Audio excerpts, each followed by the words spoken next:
Magandang araw Pangasinan, magandang araw buong mundo. Narito na naman ang mga balitang nakalap ng Pangasinan Watch. Binigyang linaw ng provincial government na hindi totoo ang napapabalitang text message tungkol sa pag-utos umano ni Governor Amado T. Espino Jr. sa pagpapasara ng Padilla Bridge sa bayan ng Bugalyon. Mismong si Loreto De Leon, Office Engineer and Chief Quantity Surveyor ng St. Gerald Construction, ang nagpatunay hinggil sa issue. Actually, DPWH, hindi naman si Governor dahil hindi naman pakikilaman ng Governor. Nakakaya naman kung si Governor gagamitin ng pangalan. Ang pagsasaayos ng Padilla Bridge na tinatayang aabot ng 6 na buwan ay proyekto ng Department of Public Works and Highways Region 1. Hindi ng provincial government o maging ng DPWH, 2nd Pangasinan Engineering District sa Lingayen. Malaki ang naitulong sa pagpapabilis ng paghahatid ng pampublikong serbisyo sa panlalawigang pamahalaan ang nakuhang pautang mula sa Land Bank of the Philippines na nagkakahalaga ng mahigit 600 milyong piso. Pahayag ni Provincial Accountant Arturo Soriano, inilaan ang nasabing pautang para sa konstruksyon ng mga kakalsadahan, pabahay at resettlement projects. Itinakda rin umano ang budget para sa pag-upgrade ng mga gusali at pasilidad sa mga ospital upang makapasa sa international standards sapagkat serbisyong medikal ang isa sa mga pangunahing pangangailangan ng mga Pangasinense. Kagaya dun sa PPH, mayroong bagong ginagawa dun yung one-stop shop ng nandun yung operating room, nandun yung ICU room. Ng 14 Hospital, mayroong part na gagawin. Dagdag ni Soriano, ang naiwang utang ng Administrasyong Agbayani ay nabayaran na. Samantala, sinigurado naman ni Provincial Treasurer Marilu Utanes na maayos ang pinansyal na estado ng lalawigan at mayroon itong sapat na pondo. Lahat ng mga obligations natin, statutory obligations natin, nababayaran natin. Tapos yung loans natin, monthly, may nababayaran natin. Masusing pag-iingat sa pagbili ng pagkain at inumin ang payo ni Pangasinan Provincial Hospital Chief Policarpio Manuel sa buong mamamayan ng Pangasinan. Hinggil ito sa sunod-sunod na food poisoning cases na naitala ng ospital na rumisponde sa mahigit 100 estudyante na nalason ng candy. In-inform namin ng City Health, ang nagpunta na nag-imbestiga, then pinadala yung candy sa PHO, Provincial Health Office. Sila nang bahala doon na mag-analyze kung ano yung laman ng candy. Mariin din niyang sinabi na dalhin agad sa pagamutan ng biktima at huwag basta-basta bibigyan ito ng paunang lunas gaya ng mga home remedies na kadalasan ay iniimbak sa mga eskwelahan. Dapat talaga hospital yan, poisoning yan. Hospital pa rin, wala silang dapat gawin doon. Kami na ang nakakalam doon. Baka mamaya bigyan pa nila ng pampatigil ng suka, bawal po. Kaugnay ng paggunita ng Disaster Preparedness Month ngayong buwan, puspusan ang ginagawang information dissemination ng Dagupan City Disaster Risk Reduction and Management Council o CDRRMC. Namamahagi ang CDRRMC ng iba't ibang pamphlet sa bawat barangay sa lungsod ng Dagupan upang bigyang babala at turuan ang mga mamamayan sa pagiging handa sa anumang sakuna. Itong mga pamphlets na to, earthquake, sa tsunami, sa bagyo. And meron din doon yung isang pinaka-vital na kit or yung gadget na pwede nilang dapat na i-prepare yung 72-hour kit. So kasama doon sa pamphlets plus kasama na rin doon sa training.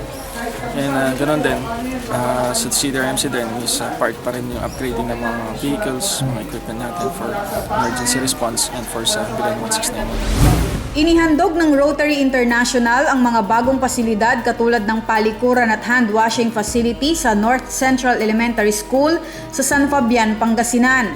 Labis itong ikinatuwa ng mga estudyante maging ng mga guro na taon-taon na raw ay nagtitiis sa kawalan ng palikuran. Mag-aaral ng Central Elementary School, ako po'y lubos na nagpapasalamat sa Rotary International sa pamumuno ng ating mahal na President Maria Beverly Ocampo sa binigay nilang toilet block and hand washing facility. Tinatayang 400 estudyante ang inaasahang makikinabang sa mga bagong pasilidad. Tiniyak naman ng pamunuan ng paaralan na aalagaan nila ito at pananatilihin ang kaayusan at kalinisan. Individual health at saka sanitation para sa at saka hygiene na rin para sa mga bata kung paano nila gagamitin ang talagang malinis na CR, maayos na kailangan namin i-maintain ito para sa ganon, maiwasan namin ang mga sakit. Huwag na tayong magsisihan at maghanapan ng ituturong may pagkukulang. Magtulong-tulong na tayo para sugpuin ang problema sa droga. Ito ang binigyang diin ni Governor Amado Espino Jr. sa ginawang coordinating conference ng Provincial Anti-Drug Abuse Council. Tutulong tayo lahat ng provincial government. Organize namin yung bata, mada, tsaka bata. Okay. To be an advisory council at the same time to help them for information purposes palagi. Tinalakay sa nasabing conference ang lagay ng droga sa probinsya at kung saang mga lugar ang higit na apektado. 1,364 barangays in whole Pangasinan, 258 yung affected. Mostly dito yung moderately affected. On our assessment, drug personalities from the bottom to the top hierarchy of the organization have innovated ways to counter drug enforcement activities. Samantala, ayon kay Vice Governor Ferdy Kalimlim, 97% na ng mga barangay sa probinsya ang nakakagawa na ng kanilang anti-illegal drug campaign plan at 47 na barangay ang kasalukuyang nasa development stage. Sa pamamagitan ng sumbong na natanggap ng mga otoridad mula sa ilang concerned citizens, agad na ikinasa ng Mangaldan PNP katuwang ang Pangasinan Intelligence Branch ang anti-illegal gambling operation sa Barangay Malabago. Naaresto ang 4 na kalalakihan na di umano'y aktibong nagpapataya sa iligal na sugal.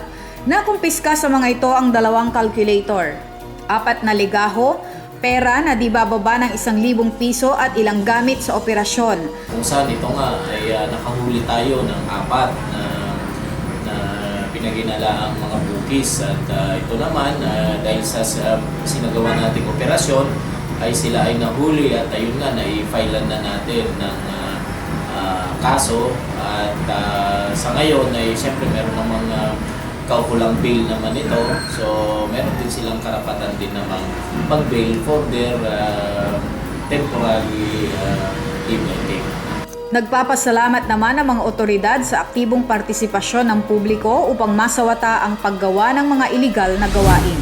Tulungan natin ang ating mga kabataan at pantayan ang sistema ng edukasyon hindi lamang sa Asia kundi sa buong mundo.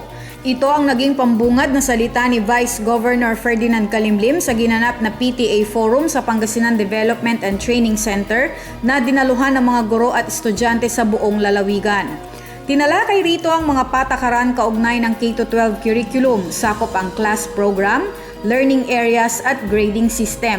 Inaasahan magiging daan ito sa aktibong pakikipagkaisa ng mga guro sa pagtukoy ng mga hamon at pangangailangan sa unang bugso ng implementasyon.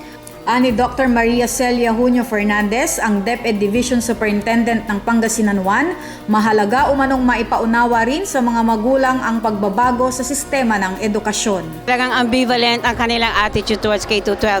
Kaya itong ginawa natin ngayon na PTA Forum, na initiative ng mga PTA officers, ito ngayon yung isang ginawa namin sa pamunuan ng SDO1 Pangasinan upang lalo naming maipaunawa at maipaabot sa mga magulang na suportado kami sa K-12 kung ano ito at ano ang kahalagahan at kung bakit dapat isulong natin.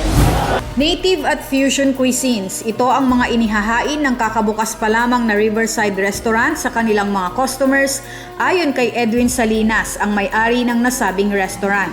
Ani Salinas, siguradong mag-e-enjoy ang mga kakain dito dahil maliban sa taglay na ganda ng lugar at sarap ng kanilang mga pagkain, ay mababa ang presyo nila kumpara sa ibang restaurants. From A to Z, all walks of life, ang presyo natin dito is napakababa.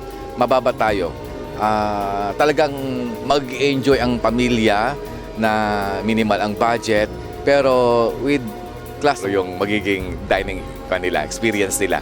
Ang nasabing restaurant ay matatagpuan sa Banyaga, Bugalyon, Pangasinan kung saan masasaksihan ang ganda ng Agno River.